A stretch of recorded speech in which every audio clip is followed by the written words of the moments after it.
આજે વિદ્યાર્થી મિત્રો વેપારી વટાવ, રોકડ વટાવ અને કસરના વ્યવહારોની વાત કરવી.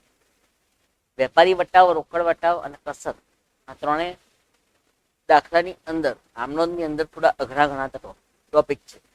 એની અંદર તમારે ગણતરી કરીને જવાબ મેળવવાનો છે, રકમ મેળવવાની છે અને ત્યારબાદ તેની આમનોંધ કરવાની. તો સૌથી વધારે ધ્યાન ગણતરી ઉપર રાખવું પડે. તો બરાબર ધ્યાનથી સમજવાનો આપણે પ્રયત્ન કરીએ. વેપારી વટાવ, રોકડ વટાવ અને કસરના વ્યવહારો. વેપારી વટાવ શું છે એ સમજી લઈએ. વેપારી વટાવ જે છે એ વસ્તુઓના પેકિંગ ઉપરની કુલ કિંમત. હવે જો ઉત્પાદક કુલ કિંમતે જથ્થાબંધ વેપારીને આપે અને જથ્થાબંધ કુલ કિંમતે છૂટક વેપારીને આપે તો નફો ક્યાંથી મળશે? નફો મેળવવા માટે ઉત્પાદક કુલ કિંમત જે આપેલી છે એના ઉપર ઉત્પાદક જથ્થાબંધ વેપારીએ છૂટક વેપારીઓને વેચતી વખતે કુલ કિંમતમાંથી અમુક ટકા વળતર આપે છે. 10 રૂપિયા છાપેલી કિંમત હોય તો એ 9 રૂપિયામાં જથ્થાબંધ વેપારીને ઉત્પાદક આપે અથવા તો મોટો જથ્થાબંધ વેપારી નાના છૂટક વેપારીને દુકાનદારને 9 રૂપિયામાં આપે તો દુકાનદાર ગ્રાહકને 10 રૂપિયામાં વેચે તેને 1 રૂપિયો નફો થાય. તો એને ઓછી કિંમતે મળશે તો નફો થશે. વધુ કુલ કિંમતે વેચાણ થતું હશે તો કોઈને ધંધો કરવાનું પ્રોત્સાહન બી નહીં મળે, નફો નહીં મળે, તો ધંધાકીય પ્રવૃત્તિ નહીં થાય. તો કહેવાનો ભાવાર્થ એ છે કે વેપારી વટાવ જે છે એ વેપારીઓ દ્વારા ઉત્પાદક કે જથ્થાબંધ વેપારી દ્વારા છૂટક વેપારીને આપવામાં આવતો વટાવ છે, જેને વેપારી વટાવ કહેવામાં આવે. અને એ વેપારી વટાવ એ પ્રલોભન છે જેથી કરીને છૂટક વેપારી પોતાની પાસેથી માલ ખરીદે એ માટે ઉત્પાદક અને જથ્થાબંધ વેપારી આ પ્રકારનું પ્રલોભન આપે છે જેથી કરીને લોકો એમની પાસેથી માલ ખરીદે, એટલી કિંમત પૂછી લે અને એમાં નફો એટલી કુલ કિંમતે વેચે તો એ વચ્ચેનો જે ડિફરન્સ છે, વચ્ચેનો જે તફાવત છે એ એમનો નફો થઈ જાય. વેચાણ કિંમત અને ખરીદ કિંમત વચ્ચેનો જે તફાવત છે એમનો નફો બનશે. તો આ વેપારી વટાવ એક પ્રકારનું વળતર છે. એ વળતરને આપણે વેપારી વટાવ કહીએ છીએ. વેપારી વટાવ કુલ કિંમતમાંથી બાદ થાય છે. કુલ કિંમતમાંથી બાદ થાય છે પરંતુ હિસાબી ચોપડે તેની નોંધ કરવાની નથી. હિસાબોની અંદર ક્યાંય વેપારી વટાવ ખાતે ઉધાર કે વેપારી વટાવ ખાતે જમા કરવાનું નથી. એટલે એ કિંમતમાંથી બાદ કરી દેવાનો છે. જેવી આપણી છાપેલી કિંમત જેટલા બી રૂપિયાનો માલ ખરીદ્યો હોય કે વેચ્યો હોય એના સીધા ટકાવારીમાં જે વટાવ આપેલો છે વેપારી વટાવ એ બાદ કરી દેવાનો અને ત્યાર પછી જ એની નોંધ કરવાની. એટલે વેપારી વટાવ છાપેલી કિંમત પર ગણાય, તેની નોંધ ચોપડે થાય નહીં. ખાસ વિદ્યાર્થીઓ ધ્યાન રાખે. વેપારી વટાવ જે છે એ એક પ્રકારનું વળતર છે. ત્યારબાદ ઉદાહરણ લઈએ કે પારસ પાસેથી ₹10,000 નો માલ 10% વેપારી વટાવે ખરીદે. 10,000 નો માલ 10% વેપારી વટાવે ખરીદીએ છીએ તો એ સંજોગોમાં 10,000 કુલ રકમ છે માઇનસ 10% વેપારી વટાવ એટલે કે 10,000 ના 10%. છાપેલી કિંમત કુલ રકમ છે એના ઉપર ટકા ગણવાના અને એ ટકાવારી આપણે ગણીશું તો એ 10% લેખે 1,000 રૂપિયા. કોઈ દાખલામાં 8% હોય, કોઈ દાખલામાં 7% હોય. વેપારી વટાવનો દર અલગ અલગ હોય તો વેપારી વટાવની ગણતરી કરતી વખતે ટકાવારી જે છે એની ગણતરી જે પણ રકમ છે એના ઉપર ગણવાની. તો એમ કરતા આપણને 9,000 રૂપિયા. તો 9,000 રૂપિયાની ખરીદીની નોંધ કરવાની છે. 9,000 રૂપિયાની આપણે નોંધ કરવાની છે અને ખરીદ ખાતે ઉધાર 9,000 રૂપિયા તે પારસ ખાતે 9,000 રૂપિયા. આ રીતે આપણે એની નોંધ કરવાની.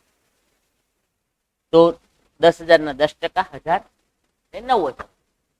તો 10% વેપારી વટાવ બાદ કરવાનો, વેપારી વટાવ બાદ કરવાનો પણ ચોપડે નોંધવાનો નહીં.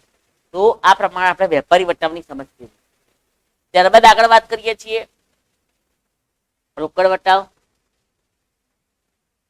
રોકડ વટાવ એ રોકડમાં ચૂકવવાનું પ્રલોભન છે. ઉધાર વેચાણ નાણાં ખરીદનાર ગ્રાહક ઝડપથી આપે તે માટે અમુક ટકા લેખે પ્રોત્સાહક વળતર આપવામાં આવે છે જેને રોકડ વટાવ. ઝડપથી પૈસા ચૂકવે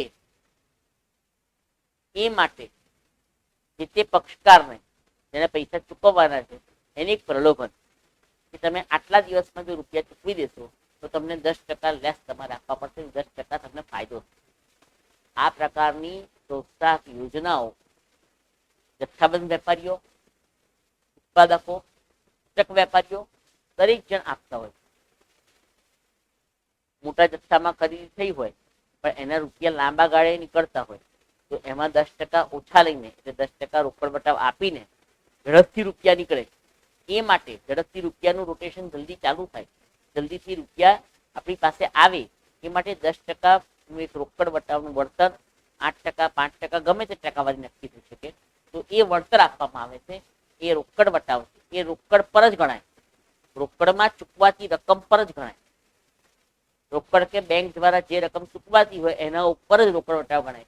વેપારી વટાવ રકમની કિંમત ઉપર ગણાય, જ્યારે રોકડ વટાવ ફક્ત ને ફક્ત રોકડ ચૂકવણી પર જ ગણાય છે. એ બાબતનું ખાસ ધ્યાન રાખવું.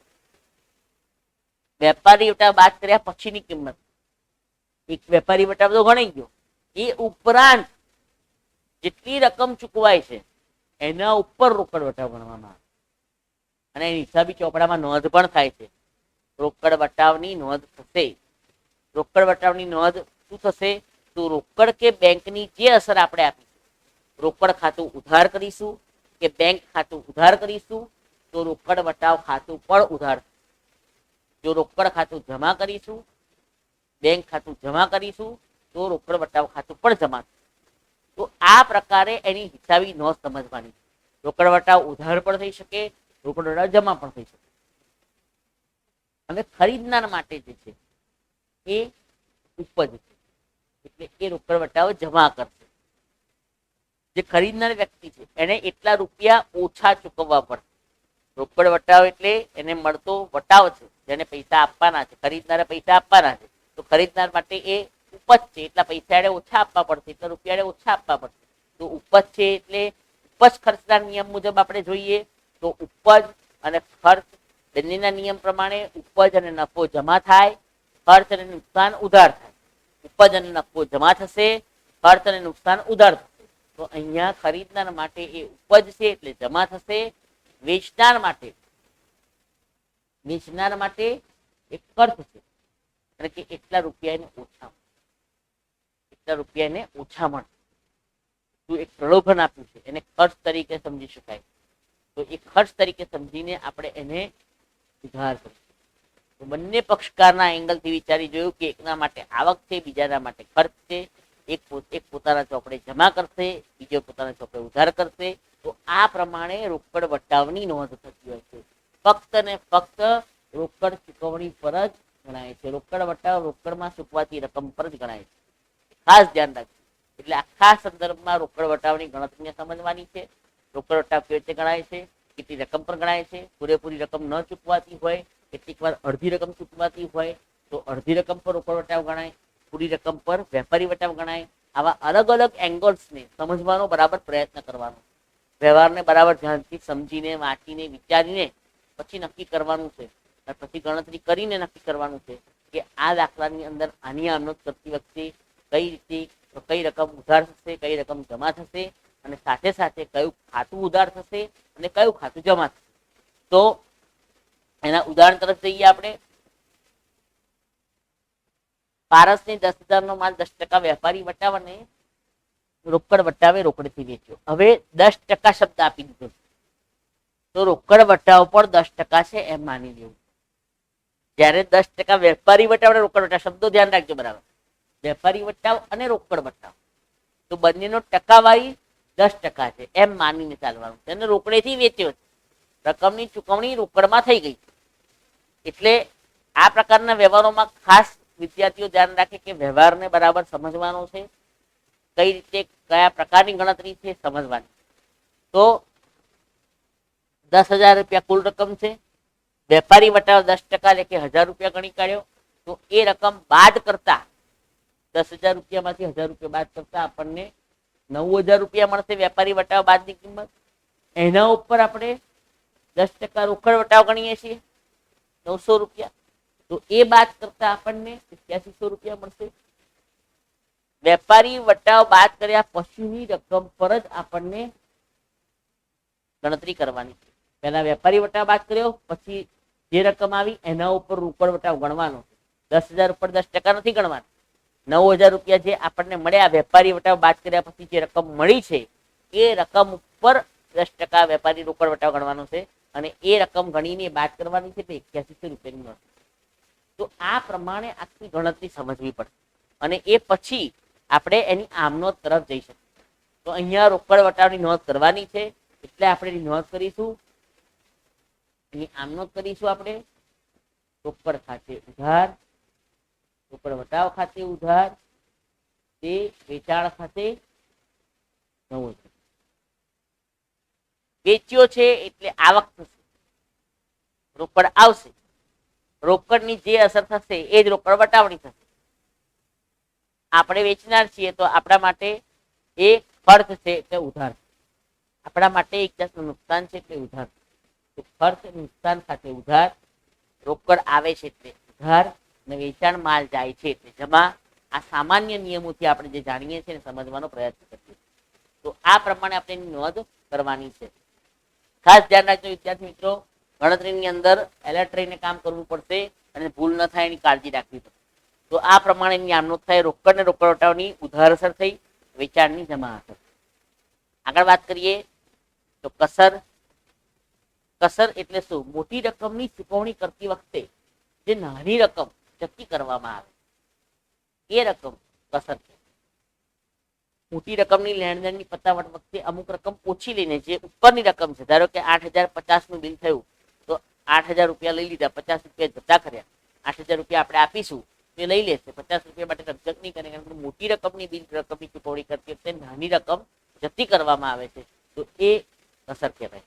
એનું કરિયાણાની અંદર કરિયાણાનું બિલ આપણે મહિના દરમિયાન કરિયાણાનું જે બિલ લઈએ છીએ એનું બિલ થયું અને એ બિલ ધારો કે 3052 થયું તો આપણે 3000 રૂપિયા આપીશું તો કરિયાણાનો વેપારી લઈ લેશે. 52 રૂપિયા માટે રકજક નહીં કરે. તો એ મોટી રકમની ચૂકવણી કરતી વખતે, મોટી રકમની લેવડ દેવડ કરતી વખતે આ વસ્તુ થાય. તો અહીંયા કસરનો પણ બે એંગલ છે. કસર જે છે એ ખરીદનાર એટલે કે ચૂકવનાર વ્યક્તિ કોઈ હોય એના માટે ઉપજ છે.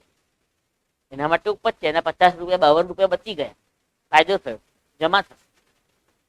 જે લેનાર છે, વિચારના એંગલથી વિચારીએ, જે લેનાર છે એના માટે ખર્ચ છે, એને ઉધાર છે. એના માટે ખર્ચ છે, એટલા રૂપિયાને જતા કરવા પડે છે, એટલા રૂપિયાને ખર્ચ સમજવો પડે છે, તો એના માટે જમા થશે. તો આ પ્રમાણે કસરની પણ અસર રોકડ વટાવની જેમ જ થાય.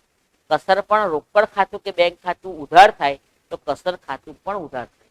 રોકડ ખાતું કે બેંક ખાતું જમા થાય તો કસર ખાતું પણ જમા થાય. તો આ વસ્તુને બરાબર ધ્યાનથી સમજી લેવાની. ઉદાહરણ લઈએ કે આનંદે રૂપિયા 8050 ના હિસાબ પેટે 8000 રોકડા. આનંદે પૈસાની ચૂકવણી કરી, આપણને કરી છે, રોકડ પેટે 8000 રૂપિયા ચૂકવ્યા છે. તો હવે આપણે એ રકમની ગણતરી, એની આમનોંધ આપણે આ રીતે બનાવી શકીએ. રોકડ ખાતે ઉધાર 8000, રોકડ વટાવ કસર ખાતે ઉધાર 50, તે આનંદ ખાતે 8000. તો આ પ્રમાણે એની નોંધ છે. 50 રૂપિયા કસર ખાતે. આપણા માટે કસર જે છે 50 રૂપિયા જે ઓછા મળ્યા છે એ ખર્ચ છે, તે ઉધાર થશે. રોકડ આવે છે એટલે ઉધાર થશે અને આનંદ આપનાર છે એટલે જમા થશે. ખાસ યાદ રાખો વિદ્યાર્થી મિત્રો, આપણા જે 3 બેઝિક નિયમો છે, ગોલ્ડન રૂલ્સ જે છે આપણા: વ્યક્તિ ખાતું માલ મિલકત ને ઉપજ ખર્ચના, વ્યક્તિ ખાતું લેનાર ઉધાર આપનાર જમા, માલ મિલકત ખાતું આવે તો ઉધાર જાય તો જમા, અને ઉપજ ખર્ચ ખાતું ખર્ચ અને નુકસાન ઉધાર, ઉપજ અને નફો જમા.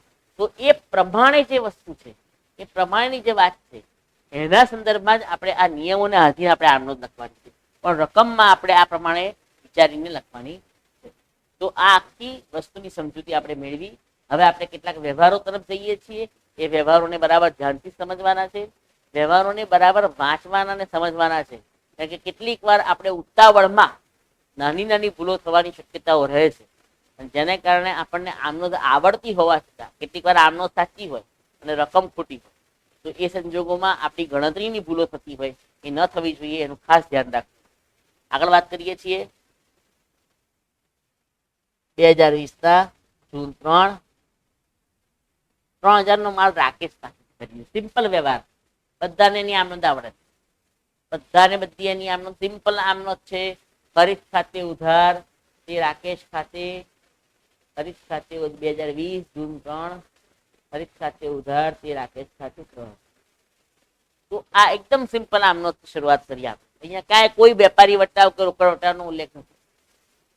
જેમ જેમ આપણે વ્યવહારમાં આગળ જઈશું એમ એના અલગ અલગ એંગલ્સને આપણે સમજીશું. આગળ વાત કરીએ છીએ નવા વ્યવહાર તરફ જઈએ. 3000 નો માલ રાકેશ પાસેથી 10% વેપારી વટાવે 10% વેપારી વટાવે ખરીદ્યો. તો સૌથી પહેલા આપણે વેપારી વટાવની ગણતરી કરીશું. સૌથી પહેલા રકમની ગણતરી કરીશું. ખરીદ કિંમત 3000 છે, 10% વેપારી વટાવ 300 રૂપિયા છે, 2700 રૂપિયા વેપારી વટાવ બાદની કિંમત. સૌથી પહેલા વેપારી વટાવ ગણતરીમાં લઈ લેવું પડે. એને રોકડની ચૂકવણી સાથે કોઈ સંબંધ નથી. વેપારી વટાવનો ઉલ્લેખ હોય તે સૌથી પહેલા વેપારી વટાવ બાદ કરી નાખવો પડે રકમમાંથી, અને એ રકમ જે મળશે એની આપણે નોંધ કરીશું. 2020 ખરીદ ખાતે ઉધાર 2700, તે રાકેશ ખાતે 2700. આ પ્રમાણેની આમ નોંધ. જો વિદ્યાર્થી મિત્રો રકમમાં ચેન્જ આવી ગયો, આગલા દાખલામાં 3000 પૂરા હતા, અહીંયા 2700 છે, કારણ કે વેપારી વટાવ બાદ કર્યો. વેપારી વટાવ બાદ કરીને એની જે રકમ રહેતી હોય એની જ નોંધ કરવાની. તો ખરીદ ખાતે ઉધાર તે રાકેશ ખાતે 2700. આગળ વાત કરીએ. વેપારી વટાવનો ઉલ્લેખ છે એટલે વેપારી વટાવ બાદ કર્યો છે.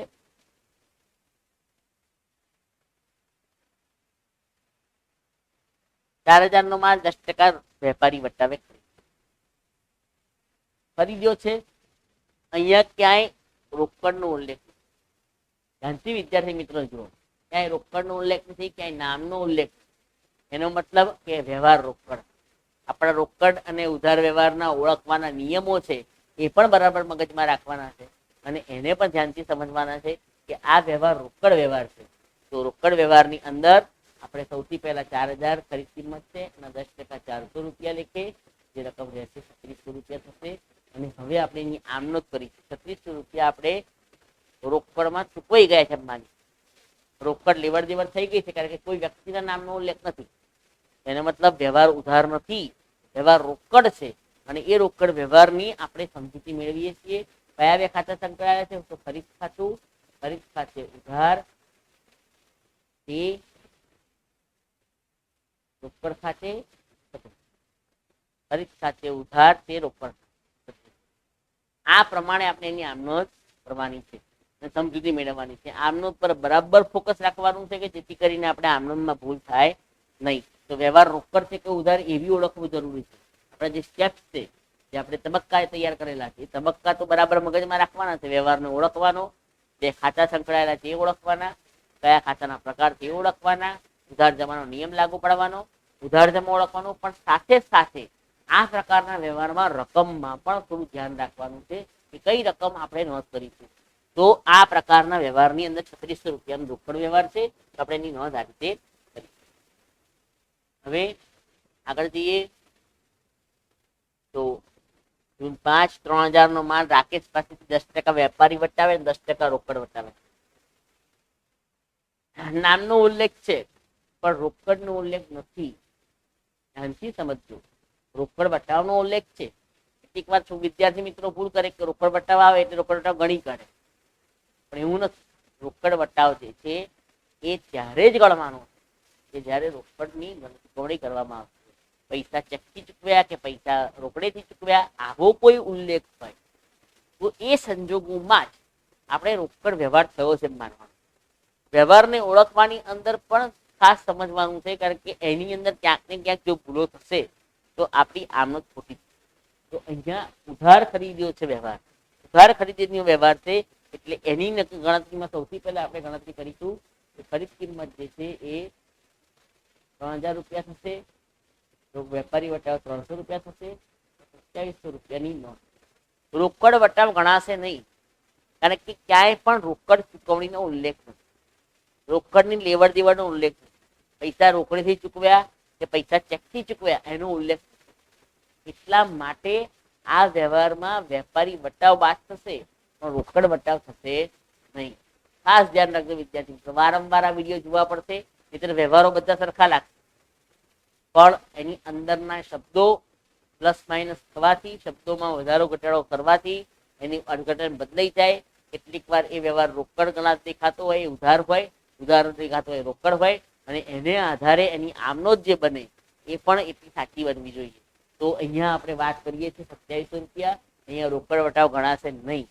દાખલાના વ્યવહારમાં તમને રોકડ વટાવ આપ્યો હોય એટલે એ રોકડ વટાવ ગણી કાઢવાનો નહીં. જેટલી રકમ ચૂકવાતી હોય એના ઉપર જ રોકડ વટાવ ગણવાનો. ખાસ ધ્યાન રાખજો, જેટલી રકમ ચૂકવાતી હોય, નાણાકીય લેવડ દેવડ થતી હોય એટલી રકમ પર જ રોકડ વટાવ ગણાય.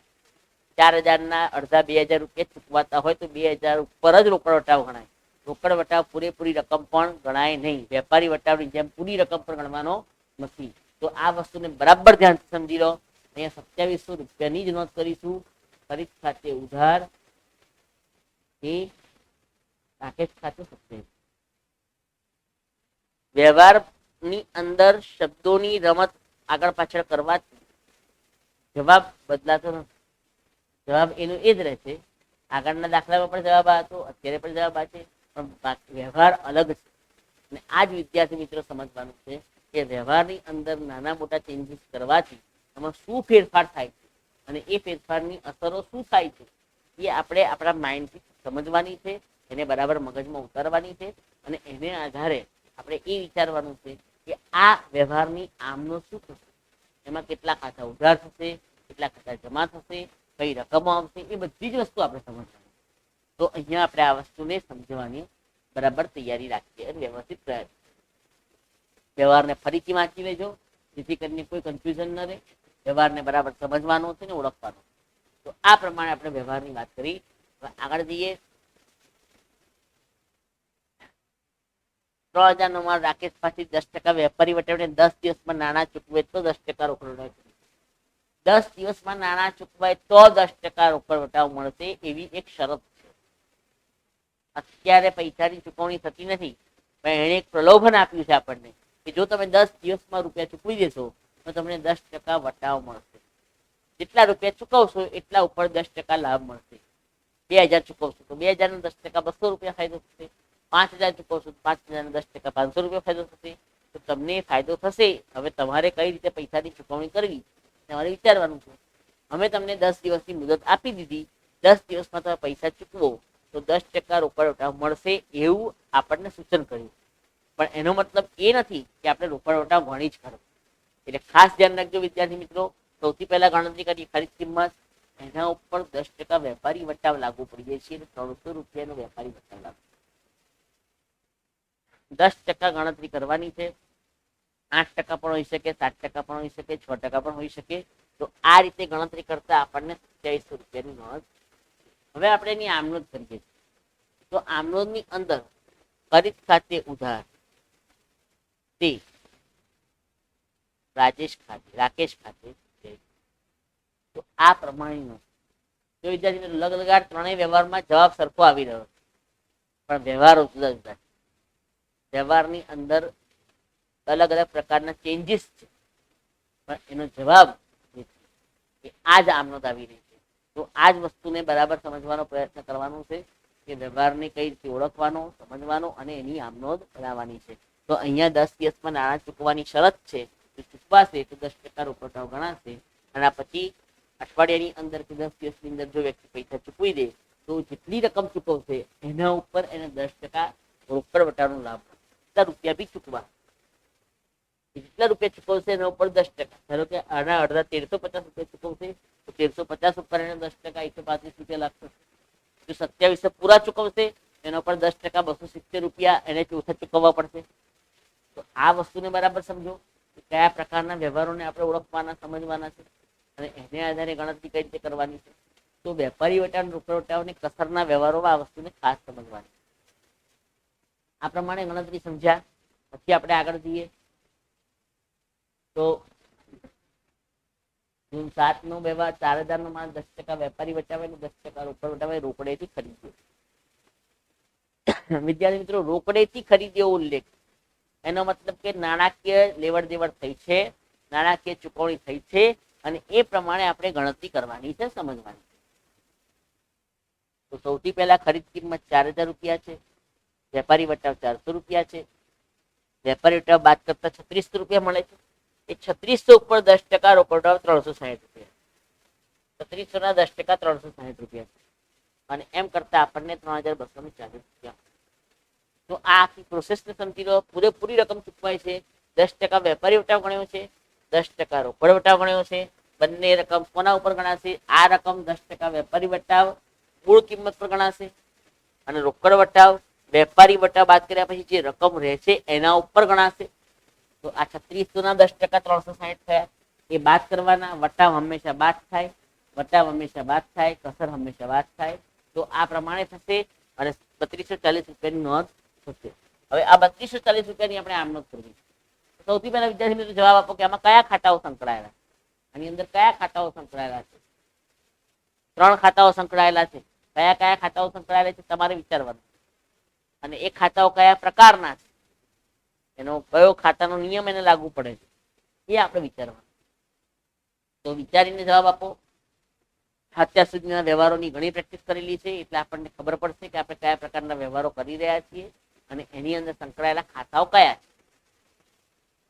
વિચારવાની સ્પીડ રાખવાની છે જેથી કરીને આપણે ઝડપથી એની આમનોંધ બનાવી શકીએ. બરાબર છે? એટલે ખાસ ધ્યાન રાખીને વ્યવહારને સમજી લો. ગણતરી તમારી પાસે છે. તમારે કઈ કઈ વસ્તુ નોંધવાની છે એ બી તમને ખબર છે. રોકડ નોંધવાની છે, રોકડ વટાવ નોંધવાનો છે અને ખરીદ ખાતું નોંધવાનું. 3 ખાતા સંકળાયેલા છે: ખરીદ ખાતું, રોકડ ખાતું અને રોકડ વટાવ.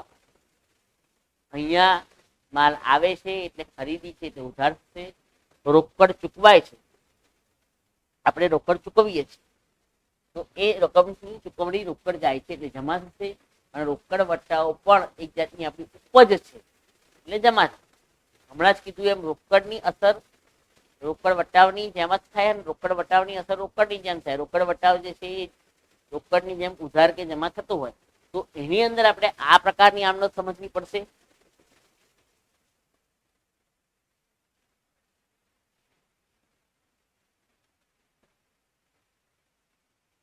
ખરીદ ખાતે ઉધાર 3200, જે રોકડ ખાતે 3240, જે રોકડ વટાવ ખાતે 300. 3600 ના 10% 360 રોકડ વટાવની નોંધ કરવાની છે. રોકડ વટાવ જમા થાય તો જમા, ઉધાર થાય તો ઉધાર. એ પ્રમાણે 360 રૂપિયાની નોંધ કરી. 3240 રૂપિયા રોકડ ખાતે લખીશું અને એ પ્રમાણે એની ગણતરી કરીશું. રોકડ ખાતું પણ જમા અને રોકડ વટાવ ખાતું પણ જમા થશે. માલ આવે છે એટલે ખરીદ ખાતું ઉધાર થશે. તો અહીંયા આ પ્રમાણે નોંધ સમજવાની. ગણતરી કર્યા પછી આ પ્રકારે આપણે નોંધ કરવાની. વેપારી વટાવની ચોપડે નોંધ કરવાની નથી. તો આ વસ્તુને બરાબર સમજી લીધી હશે. હવે આગળ જઈએ આપણે. તો અલગ અલગ પ્રકારના વ્યવહારોની વાત કરી છે. 4000 નો માલ 10% વેપારી વટાવ અને 10% રોકડ વટાવે તેજસ પાસેથી રોકડી ખરીદી. નામનો પણ ઉલ્લેખ છે અને રોકડનો પણ ઉલ્લેખ. ખાસ ધ્યાન રાખો વિદ્યાર્થી મિત્રો, વ્યવહારને ઓળખવામાં ઘણીવાર વિદ્યાર્થીઓ ભૂલ કરે છે. વ્યવહારની અંદર નામનો પણ ઉલ્લેખ છે અને રોકડનો પણ ઉલ્લેખ છે. તો વ્યવહાર કેવો કહેવાશે? વ્યવહાર કેવો કહેવાશે એ તમે વિચારો. અને એની અંદર સંકળાયેલા ખાતા કયા હશે પણ તમારે વિચારવાનું છે. દરેકે દરેક વ્યવહારમાં આપણે સંકળાયેલા ખાતા વિચારવાના છે. વ્યવહારનો પ્રકાર વિચારવાનો છે. એ રોકડ વ્યવહાર હશે તો એક ખાતું રોકડ હશે, ઉધાર વ્યવહાર હશે તો એક ખાતું વ્યક્તિ ખાતું હશે. તો આ પ્રમાણે આપણે નોંધ સમજવાની છે કે કઈ રીતેની નોંધ થશે. તો અહીંયા ખરીદ કિંમત 4000 રૂપિયા, એના 10% વેપારી વટાવ 400 રૂપિયા આપણે ગણીએ છીએ, બાદ કરીએ છીએ તો આપણને 3600 રૂપિયા મળે છે. અને એના ઉપર 10% ગણીશું 360 રૂપિયા તો 3240. અહીંયા પણ વિદ્યાર્થી મિત્રો જો આગલા દાખલા જેવી જ ગણતરી. આગલા દાખલાની વાક્ય રચનામાં કંઈક ફેર હતો. આગલા દાખલાનો વ્યવહાર કંઈક જુદો હતો અને આ વ્યવહાર કંઈક જુદો હતો. તો આ જ વસ્તુને આપણે ખાસ સમજવાની છે. વ્યવહારને બરાબર વાંચવાનો ને સમજવાનો. આ વસ્તુ એકાઉન્ટન્સી ભણનારા તમામ વિદ્યાર્થીઓ ધ્યાન રાખે, કારણ કે આપણે ઉતાવળમાં નાની નાની એવી ભૂલો કરી દઈશું જેથી આપણને માર્ક્સ નહીં મળે. તો એ માટે ખાસ એલર્ટ રહેવાનું છે. વ્યવહારને ઓળખો. રોકડ વ્યવહાર છે તો રોકડ વ્યવહારના સંદર્ભમાં રોકડ વટાવ ગણવાનું છે. ના ગણવાનું હોય તો ખોટી મજૂરી ન થાય, ખાસ ધ્યાન રાખવું. કેટલીક વાર વિદ્યાર્થીઓ ગણતરી કરી નાખે પછી આમનું બેના આધારે લખી દે, ખોટી પડે. રોકડ વટાવ ફક્ત રોકડ ચૂકવણી પર ગણાય છે. અહીંયા પૂરેપૂરી રકમ ચૂકવાય છે એટલા માટે આપણે રોકડ વટાવ કહીએ અને એને આધારે 3240 રૂપિયાની નોંધ આમનોંધ કરીએ આપણે. તો આમનોંધના સંદર્ભમાં ખરીદ ખાતે ઉધાર 3600 રૂપિયા, એ રોકડ ખાતે 3240, રોકડ વટાવ ખાતે 300. તો રોકડ ખરીદી કરતા હોઈએ તો એ સંજોગોમાં પણ આપણે રોકડ વ્યવહારની સમજૂતી મેળવવાની છે અને એ પ્રમાણે રોકડની નોંધ ન કરવાની છે. રોકડ આવે છે તો ઉધાર કરવાનું છે, જાય છે તો જમા કરવાનું છે. તો આ પ્રમાણે આપણે સમજૂતી મેળવીએ. તો આગળ વાત કરીએ આપણે વ્યવહારના સંદર્ભમાં. આ જ પ્રમાણે વેચાણના વ્યવહારમાં પણ થઈ શકે. ત્યારે ખરીદીના વ્યવહાર આપણે સમજી રહ્યા છીએ, પણ આ પ્રકારે વેચાણના વ્યવહારમાં પણ આ જ પ્રકારની ગણતરી છે. વેપારી વટા બાદ થાય, રોકડ વટા બાદ થાય અને એ સમયે એની આમનોંધ એમાં વેચાણ ખાતું જમા થાય, રોકડ ખાતું ઉધાર થાય, રોકડ વટાવ ખાતું ઉધાર થાય. ધારો કે આ જ વ્યવહાર છે વેચાણનો હોત તો ખરીદ ખાતે ઉધારની જગ્યાએ તે વેચાણ ખાતે જમા હોત અને આ બંને ખાતા જે છે ઉધાર હોત. રોકડ ખાતે ઉધાર, રોકડ વટાવ ખાતે ઉધાર, તે વેચાણ ખાતે. તો આ પ્રમાણે આપણે સમજૂતી મેળવવાની. વેચાણના વ્યવહારોમાં પણ આ પ્રકારની જ ગણતરી આવે અને એમાં આમનોંધના જે નિયમો છે એને આધારે આપણે આમનોંધ કરીએ તો વેચાણ ખાતું એટલે માલ ખાતું જાય છે એટલે જમા થશે અને રોકડ આવે છે એટલે ઉધાર થશે. એ નિયમથી આમનોંધ થતી હોય છે. એટલે આવા પ્રકારના વ્યવહારો વેચાણમાં પણ શક્ય છે. આપણે ખરીદીના વ્યવહારો થોડા સમજી રહ્યા છે, સાથે સાથે તમારે વેચાણના વ્યવહારોમાં પણ સમજવાનું છે કે વેચાણનો વ્યવહાર આવો પણ બની શકે. જ્યાં જ્યાં પણ આપણે શબ્દ વાપર્યો છે ખરીદ્યો શબ્દ, ત્યાં વેચાણ શબ્દ મૂકી દઈએ તો એની આમનોંધ બદલાઈ જાય. એની આમનોંધ બરાબર ધ્યાનથી સમજી લેવી પડે. તો આ વસ્તુને બરાબર ધ્યાનથી સમજી લો. આટલું કર્યા પછી આપણે આગળ જઈએ તો સૌથી પહેલા 5000 નો માલ 10% વેપારી વટાવે ખરીદે, 10% રોકડ ખરીદે. અહીંયા પણ નથી રોકડનો ઉલ્લેખ કે નથી નામનો ઉલ્લેખ. તો આપણે એ વ્યવહારને રોકડ સમજી લેવાનું. ગર્ભિત રીતે રોકડ છે માની લેવાનું છે, કારણ કે કોઈ વસ્તુનો ઉલ્લેખ ન હોય. ઉધાર જમાના નિયમ આપણા વ્યવહારના નિયમમાં પણ છે કે જો ઉલ્લેખ ન હોય તો એનો મતલબ કે મિલકત અથવા એ વસ્તુના સંદર્ભમાં આપણે એની આમનોંધ આ પ્રમાણે જ કરવી પડે કે વ્યવહાર રોકડ છે માની નોંધ કરવી પડે. તો 5000 ના માલની નોંધ કરીશું. ખરીદ કિંમત 5000 છે, વેપારી વટાવ 500 રૂપિયા છે. 4500 રૂપિયા જે મળ્યા છે એના ઉપર 10% રોકડ વટાવ ગણવાનો છે. 10% રોકડ વટાવ હંમેશા વેપારી વટાવ બાદ કિંમત પર જ ગણાય. તો એ પ્રમાણે 450 રૂપિયા બાદ કરવાના છે અને 4050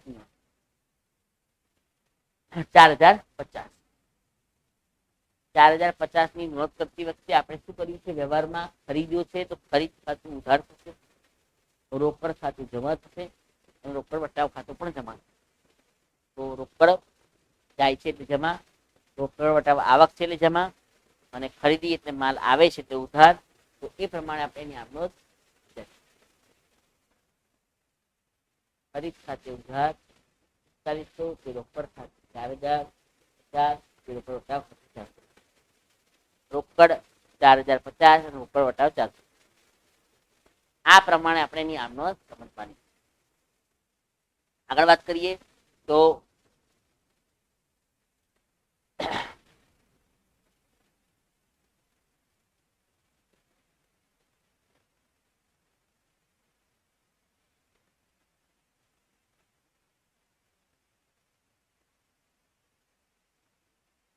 4000 નો માલ 10% વેપારી વટાવે અને 10% રોકડ વટાવે મહેશને વેચ્યો. અડધી રકમ વ્યવહારને બરાબર સમજજો. અડધી રકમ રોકડમાં ચૂકવાય. સમગ્ર વ્યવહાર ઉધાર છે. આ વેચ્યો ત્યાં સુધીનો વ્યવહાર ઉધાર છે અને પછી બાકીની રકમ જે ચૂકવી છે એ વ્યવહાર રોકડ છે. આવા મિક્સ વ્યવહારો પણ પરીક્ષામાં પૂછાય. તો આવા મિક્સ વ્યવહારો જો બનાવવાના હોય તો એની અંદર આપણે એની આમનોંધ બે રીતે કરીશું. વ્યવહારને બ્રેક કરીને એટલે કે અહીંયા સુધીનો વ્યવહાર છે ઉધાર ગણીને એની નોંધ કરીએ. પછીના વ્યવહારના સંદર્ભમાં જે રોકડ ચૂકવાય છે એની નોંધ કરીએ. તો બે અલગ અલગ આમનોંધ કરી શકાય અને એક સંયુક્ત આમનોંધ પણ કરી શકાય. એક સંયુક્ત આમનોંધ પણ થઈ શકે. એ માટે કે કયા પ્રકારની ગણતરી કરવી પડશે આપણે જોઈએ. તો સૌથી પહેલા આપણને 4000 નો માલ 10% વેપારી વટાવે આપેલો છે. 4000 નો માલ 10% વેપારી વટાવે 400 બાદ કરતા. હવે 3600 રૂપિયા એના બે ભાગ. એક રકમ જે રોકડમાં ચૂકવાય છે અને બીજી રકમ જે રોકડમાં ચૂકવાતી નથી. જે અત્યારે રોકડમાં ચૂકવાય છે અડધી રકમ, એ રકમ જે 3600 રૂપિયા છે એની અડધી રકમ 1800 રૂપિયાની નોટ. એ 1800 ઉપર 10% રોકડ વટાવ ગણીશું એટલે 180 રૂપિયા. જે રકમ ચૂકવાય છે એના ઉપર જ રકમ ગણવાની. જે રકમની ચૂકવણી થઈ રહી છે એ રકમ પર જ વેપારી વટાવ ગણવાનો. અને એ રકમ જે છે એ 1800 ઉપર 10% એટલે 180 થશે. એ 180 આપણે બાદ કરીશું એટલે આપણને 1620 રૂપિયા. બાકીના 1800 રૂપિયા જે છે એ ચૂકવણીના બાકી, હજી ચૂકવવાના બાકી. તો આ પ્રમાણે આપણે આખા વ્યવહારનો અહીંયાથી બે ભાગમાં ગણતરી વહેંચી જશે. અહીંયા વેપારી વટાવ પહેલા બાદ કરી દેવાનો, પછી જે રકમ વધે એના 2% બે અલગ અલગ ટકાવારીમાં 50% 50% જેટલી સરખા છે. ધારો કે 60% કીધી હોય તો 36 60% કરવા પડે, અને 60% અને 40% એમ. અહીંયા 60% અને 40% બે ભાગ પડે. એ 60%ની જે રકમ આવે એના ઉપર 10% વટાવ બાદ કરવો પડે અને એ પ્રમાણે ગણતરી થાય. તો અહીંયા અલગ અલગ પ્રકારે અડધી રકમ રોકડમાં ચૂકવી એટલે 50% 50% થશે. 60% ચૂકવી હોય તો 60% 40% થશે. 60% ચૂકવી હોય તો 60% 30% થશે. અને જેટલી રકમ ચૂકવાય છે એના ઉપર 10% ગણેલું છે એટલે 10% લેખે રોકડ વટાવ ગણવામાં આવે. તો આ વસ્તુ ખાસ ધ્યાન રાખજો વિદ્યાર્થી મિત્રો. જે રકમ આવે છે એના બે ભાગ પડે છે. બે ભાગમાંથી અડધી અડધી રકમ અલગ અલગ પ્રકારના સ્વરૂપે ચૂકી શકે. 60% 40%, 30% 30% બે ભાગ પાડીને જેટલી રકમ ચૂકવાય છે એના ઉપર ગણતરી કરવાની, એ પ્રકારે આમનોંધ બનાવવાની. બાકીની રકમ જે છે એ વ્યક્તિ ખાતે લખવાની છે. જે રકમ 1800 રૂપિયા જે રહી છે એ વ્યક્તિ ખાતે લખાશે. તો સૌથી પહેલા આપણે આમનોંધના સંદર્ભમાં વિચારીએ તો સૌથી પહેલા સંયુક્ત આમનોંધની વાત કરીએ. મહેશ ખાતે ઉધાર 1800. મહેશ લાભ ડિનાર છે એટલે ઉધાર. આપણે મહેશ લાભ ડિનાર છે એટલે ઉધાર થશે. રોકડ ખાતે ઉધાર 1620. રોકડ વટાવ ખાતે ઉધાર 180. મહેશ ખાતે ઉધાર, રોકડ ખાતે ઉધાર, રોકડ વટાવ ખાતે ઉધાર તે વેચાણ ખાતે 3000. તો અહીંયા આપણે આ સંયુક્ત આમનોંધ કરી. આપણે 1800 રૂપિયા મહેશ પાસે લેવાના છે, એ આપણી પાસેથી લાભ લેનાર છે એટલે ઉધાર થશે. આ રોકડ ચૂકવાય છે એટલે જમા થશે. આ રોકડ વટાવ આપવા માટે નુકસાન છે, ખર્ચ છે તે ઉધાર થશે. અને તે વેચાણ ખાતે માલ જાય છે એટલે જમા થશે. હવે આની જગ્યાએ ખાસ ધ્યાન રાખજો વિદ્યાર્થી મિત્રો. આની જગ્યાએ જો આપણે બીજી નોંધ કરવી હોય એટલે કે બે આમ નોંધ કરવી હોય, સૌથી પહેલા મહેશ ખાતે ઉધાર તે વેચાણ ખાતે 3600 રૂપિયા, 4000 10% 400 રૂપિયા બાદ કરીને 3600 રૂપિયા જે વધે છે એની આપણે નોંધ કરવી પડે. તો એની આમ નોંધ કંઈક આવી રીતે થાય. ખરીદ ખાતે ઉધાર તે મહેશ ખાતે ઉધાર તે વેચાણ ખાતે 3600 રૂપિયા. પછી મહેશ આપણને પૈસા આપનાર છે ત્યારે બીજી આમ નોંધ જે રોકડની લેવડ દેવડ, જ્યાં રોકડ ને રોકડ વટાવની નોંધ થઈ, રોકડ ખાતે ઉધાર 1620, રોકડ વટાવ ખાતે ઉધાર 180, તે મહેશ ખાતે 1800 રૂપિયા. તો મહેશનો 1800 રૂપિયાનો હિસાબ પૂરો થાય છે એવું બતાવીશું. મહેશના 1800 રૂપિયાની ચૂકવણી થઈ છે એવું આપણે બે આમનોંધ કરીએ તો બે આમનોંધમાં અલગ અલગ પહેલું જે આમનોંધ છે વેચાણની ઉધાર વ્યવહાર સમજી, અને બીજી રકમની ચૂકવણી સ્વરૂપે આપણે મહેશ આપનાર છે એમ કરીને મહેશ ખાતે જમા કરીએ. તો આ રીતે બે આમનોંધ પણ કરી શકાય, એક આમનોંધ પણ કરી શકાય. ગમે તે સ્વરૂપે તમે આમનોંધ કરો એ આમનોંધની ગણતરી તમારા માઇન્ડમાં ક્લિયર થાય અને સમજૂતી સાચી રહે એ જરૂરી છે. તો આ પ્રકારે 3 ઉધારને એક જમાની પણ નોંધ. આગળ વાત કરીએ તો શોભના એ 6060 ના દીવા પેટે 6060 ના દીવા પેટે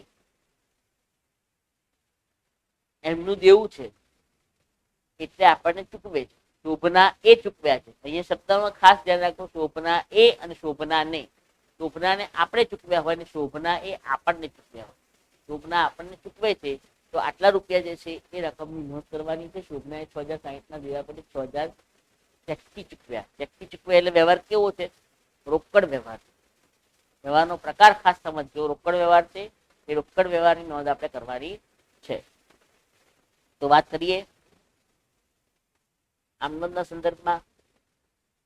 બેંક ખાતે ઉધાર 6000, પથ્થર ખાતે ઉધાર 60, તે શોભના ખાતે 6000, 60 રૂપિયા જે છે એ કસર. મેં હમણાં જ કીધું એમ રોકડની અસર જે થતી હોય એ જ કસરની અસર થતી હોય. રોકડ કે બેંક બંને ખાતા જે ઉધાર થાય તો કસર પણ ઉધાર થાય. બેંક કે રોકડ ખાતું જમા થાય તો કસર પણ જમા થાય.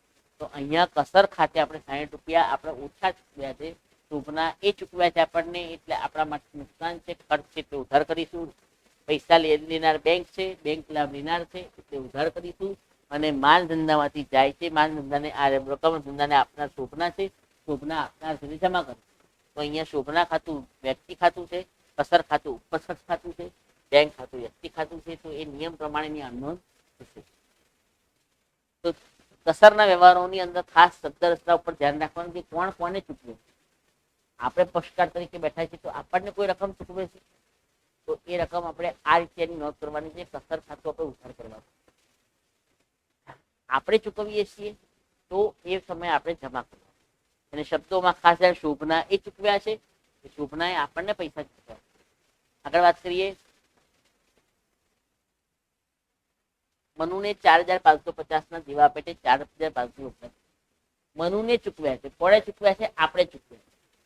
આપણે ધંધાની અંદર દેવું છે એ વ્યક્તિ પ્રત્યેનું, તો એ રકમ આપણે ચૂકવીએ છીએ. આ રકમની ચૂકવણી આ રીતે 4550 ના હિસાબ પેટે આપણે 4500 ની નોંધ કરી. તો અહીંયા આમનો થશે મનુ ખાતે ઉધાર 4550. લાભ લેનાર કોણ છે? મનુ. તે રોકડ ખાતે 4500, 4500 રૂપિયા રોકડે ચૂકવાય. તે રોકડ વટાવ ખાતે કે કસર ખાતે 50. કસર જે છે એ નાની રકમ હોય. કસરનો ખાસ નિયમ સમજી લો કે 100 રૂપિયાથી નાની રકમ હોય એ કસર ખાતે લખવામાં આવે છે. મોટે ભાગે 75, 80 રૂપિયા, 90 રૂપિયા સુધી જે રકમ જતી કરવામાં આવે એ કસર તરીકે લખવામાં આવે. કસરથી વધારે રકમ, 100 થી વધારે રકમ હોય તો એ રોકડ વટાવ ખાતે નોંધ કરવી જરૂરી છે. રોકડ વટાવ તરીકે નોંધ કરવામાં આવે. તો આ વેપારી વટાવ, રોકડ વટાવ અને કસરના વ્યવહારો ધ્યાનથી જોયા આપણે.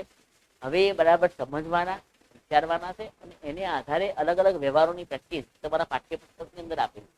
સ્વાધ્યાયના ઉદાહરણના દાખલાની ફૂલ પ્રેક્ટિસ કરજો. એને સમજવાનો વ્યવહારનો પ્રયત્ન કરજો.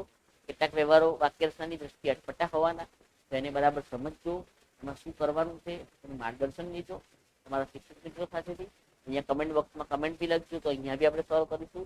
તો એ પ્રમાણેની ગણતરી કરશો, એ સમજૂતી રાખશો અને પછી એ પ્રમાણે આમનો લખશો તો બહુ સરળતાથી તમને આમનું આવડે. અને એટલા માટે ખાસ આગળના વિડીયો ખાસ જોજો. દરેક પ્રકારના અલગ અલગ પ્રકારના વ્યવહારોના ભાગ પાડીને તમે સમજાઈ જશે. પરીક્ષાની અંદર બધી જ વસ્તુ ભેગી આવશે ત્યારે તમારે બરાબર ધ્યાનથી સમજવું પડશે. તો આ વસ્તુની લક્ષમાં રાખશો અને એને આધારે ગણતરી સમજશો. ઓકે, ગુડ ડે, અસ્તુ.